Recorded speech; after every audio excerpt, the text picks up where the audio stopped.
De manière particulière, une lutte acharnée sera menée contre le bandit à main armée qui devront répondre de leurs actes devant la justice militaire où ils subiront les sanctions exemplaires. Dans les situations exceptionnelles, le mesure exceptionnel. Enfin, le premier citoyen de la province a donné les instructions claires au commandant de grandes unités des forces armées de la République démocratique du Congo et de la police nationale congolaise pour maintenir la discipline et sanctionner sévèrement tout manquement à la loi et au règlement militaire conformément aux règles d'engagement et les comportements avant, pendant et après les opérations. Dans le cadre de sa mission d'imposer la paix et la restauration de l'autorité de l'État en Ituri, le gouverneur de province est rendu ce mercredi 19 mai 2021 à Guiti Chefoulier de la chefferie de Walendu Bindi dans le territoire du Roumu. Aussitôt arrivé, l'autorité provinciale a fait l'objet d'un accueil digne de son rang, signe de son acceptation par la population locale. Dans son adresse à la population, le lieutenant-général Luboya Kashama Johnny a invité le groupe armé, notamment le FRPI, Force de résistance patriotique en Ituri, à s'inscrire dans la logique de la paix. Dans les cas contraires, ils subiront la puissance de fait de forces armées. Le processus de DRC est la seule voie de sortie, a-t-il précisé. Dites aux enfants, dites à nos enfants qu'ils soient prêts. Je ne veux pas vous dire aujourd'hui, non, maintenant là qu'ils commencent à venir déposer les armes. Aux groupes armés étrangers, le gouverneur de province avait un seul message à la population, celui de se désolidariser. Ne leur donnez pas cette occasion-là, on n'en veut pas. Et ceux-là, vous allez voir, nous allons les traquer jusqu'à leur dernier retranchement. Et ceux-là même, nous allons traquer, et eux, et leurs complices. Et là, on sera sans pitié. Rappelons que le lieutenant-général Luboya Kashama était parmi les officiers chargés des opérations de DER de la même milice en 2012, dont sa présence à la tête de la province du Ituri constitue un espoir pour la population de la chefferie de Walendu Bindi. Dans sa communication au service de sécurité et de défense, le gouverneur de la province de l'Ituri a tenu à rappeler au comité provincial de sécurité d'assumer leurs responsabilités régaliennes sans faille pour la réussite de la mission lui dévolue dans le cadre de l'état de siège décrété par le commandant suprême des forces armées, Félix Antoine Tshisekedi Tshilombo, celle de rétablir la sécurité et de garantir le bien-être de la population iturienne. Par la même occasion, le lieutenant-général Luboya Kashama Johnny a appelé le groupe armé à se préparer à déposer les armes et adhérer au programme de DRC. Le lieutenant Jules Ngongo, porte-parole de FRDC à Ituri, revient sur les grandes lignes de cette réunion. Un accent particulier a été mis sur la lutte contre la criminalité urbaine et rurale dans les 5 territoires, les communes et au chef-lieu de la province. Sous la coordination du lieutenant-général Luboya Kashama Johnny appelle les groupes armés à se préparer à déposer les armes. Signalons qu'au cours de cette réunion, l'état de lieu de la province a été présenté tour à tour par les différents services de défense et de sécurité de la justice militaire et civile, ainsi que les maires de la ville de Bunia, dont la situation générale demeure sous contrôle des forces armées. Les images du braquage du 12 janvier dernier ont fait le tour des réseaux sociaux. Une attaque contre un changeur de monnaie en pleine journée à la grande place de la Poste, des coups de feu tirés et quelques 261 000 $ américains emportés et leurs auteurs qui s'en tirent sans égratignure. Cette scène aux allures hollywoodiennes a pris fin ce jour avec l'arrestation de 3 de ces 5 hors-la-loi présentés ce mardi 19 janvier 2021 au gouverneur de province Jacques Abula Katwe par le commandant de la 22e région militaire Smith Gianga. Ces inciviques avaient à leur possession 4 armes AK-47, un pistolet, 7 chargeurs bien garnis, une matraque électrique, une bombe lacrymogène, 217 balles, plusieurs autres effets militaires et une voiture, un véritable arsenal ayant permis le braquage sur Emmanuel Chimpanga Mwana, grièvement blessé. Parmi ces arrêtés présentés, le capitaine Dona Atwena Makinissi, commissaire principal de la police et fournisseur d'armes à la bande, et ses complices Jean-Pierre Kazembe Rachidi et Désiré Chombo Tombouemboué alias Caribou. Tout en félicitant les forces de l'ordre pour ce joli coup de filet, le gouverneur Jacques Kaboula appelle à la fin de ces actes de criminalité à répétition dans sa province. Nous avons certes constaté que grâce à tous les efforts, population, éléments en uniforme, nous avons pu réduire sensiblement le grade de criminalité ici à Lubumbashi. Mais arrivé à un certain moment, juste au début de cette année, il y a encore reprise de la criminalité. Et donc nous devons encore doubler d'efforts pour arriver à mettre fin à toute forme de criminalité. Sur le champ, l'autorité provinciale a instruit qu'une audience foraine soit ouverte dès ce mercredi 20 janvier afin que la justice soit rendue. Signalons que sur les 261 000 $ américains volés, 7 000 seulement et 2 millions de francs congolais ont été récupérés par les forces de l'ordre.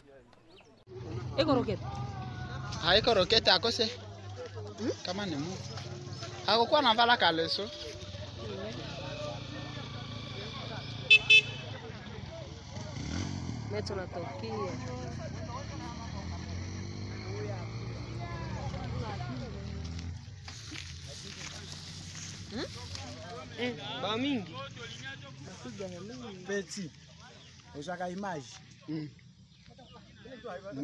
La vérifier. Avec une image. Il faut boller ADF. Et tout comme les femmes jamais commando. Apa, ben, tout, apa. Viens en gars.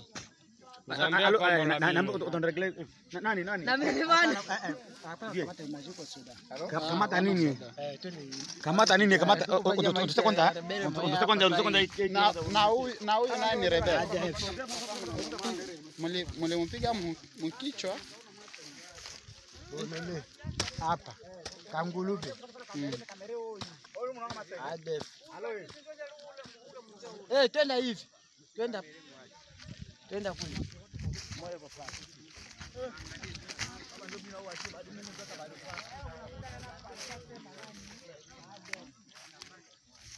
Yeye hawakumulunguza. Hata wadi Mungu akose ni rokete yenye walimupiga. Rokete akose yenye walimupiga. Me hapa kabisa maroba sodeto mujikaze wadi mko na tusaidia. Antuka pale mtusaidie tu, muendelee tu kutusaidia vile. Huyu ni ADF. ADF anakutana bele fa usipite huku, usipite huku. Huko na kamera. Maana yake hapa ADF huyu. Maana yake banaiba wanatiba. Unaona teni viko nazikwa haba vale na makaleso.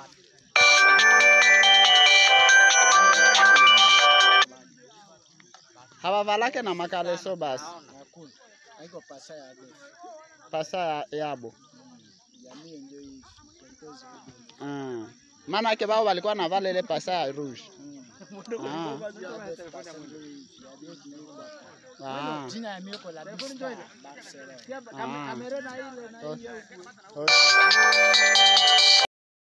On se croirait dans un quartier huppé de la commune de la Gombe ou à ma campagne dans la ville de Kinshasa. Mais non, nous sommes à Bunia, province de l'Ituri, que d'aucuns qualifient de l'intérieur du pays. Ici, les immeubles poussent comme des champignons chaque jour qui passe. Les poches d'insécurité ne sont pas un obstacle pour ces Ituriens qui croient en l'avenir de leur province à travers la restauration de la paix et de l'autorité de l'État. Des fêtes d'anniversaire, des mariages et d'autres réceptions y sont organisées. Cette population est désormais rassurée depuis l'avènement des gouverneurs militaires qui intensifient les opérations de traque des groupes armés sur le terrain. Quand il y a l'insécurité, il n'y a personne qui est motivé à faire plus parce qu'il est en train de penser que plus tard, quand il va le faire, tout cela sera détruit. Ces immeubles de 2, 3, voire 4 niveaux ont pour la plupart été construits en temps de paix. Note ces notables du coin qui déplorent cependant les ralentissements de l'activité économique en cette période. J'appelle les Itouriens d'être derrière nos forces loyalistes, les FARDC, et de soutenir l'idée du chef de l'État, son Excellence Antoine Félix Tshilombo. Avec l'état de siège, nous espérons la paix d'ici 1 mois, 2 mois, 3 mois. Même après 6 mois, nous aurons toujours la paix. D'où cet appel des opérateurs économiques de l'Ituri en direction des fils égarés à déposer les armes et à revenir à la raison.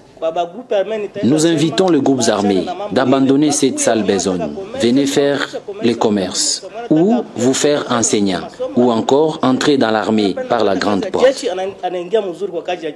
Les boulevards de Libération qui traversent tous les centres-villes jusqu'à l'aéroport de Bunia a été recouvert de sa couche d'asphalte au grand bonheur des usagers de la route. D'autres avenues attendent une opération similaire pour lutter contre la poussière qui s'y dégage, source de beaucoup de maladies. Comme disent les Saintes Écritures dans le livre du prophète Ésaïe chapitre 2, le verset 4, un jour les armes seront transformées en houx, les épées et les machettes seront transformées en royaux et l'on n'apprendra plus la guerre.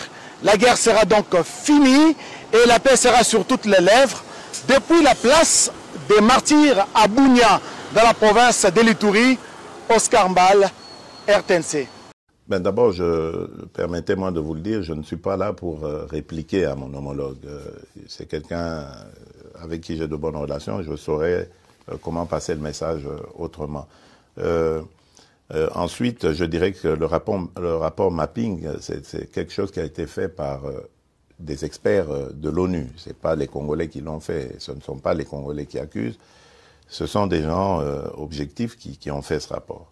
Et ensuite, je dirais aussi que justice doit être faite pour toutes les victimes, toutes qui sont tombées, qui ont été arrachées à la vie au Congo et ailleurs dans la région. Et donc, pour moi, ce serait plutôt une attitude positive que le président Kagame aurait de collaborer à cela. Parce qu'à ce stade, il n'y a pas encore de condamnation. Donc il faut se mettre au service de la justice.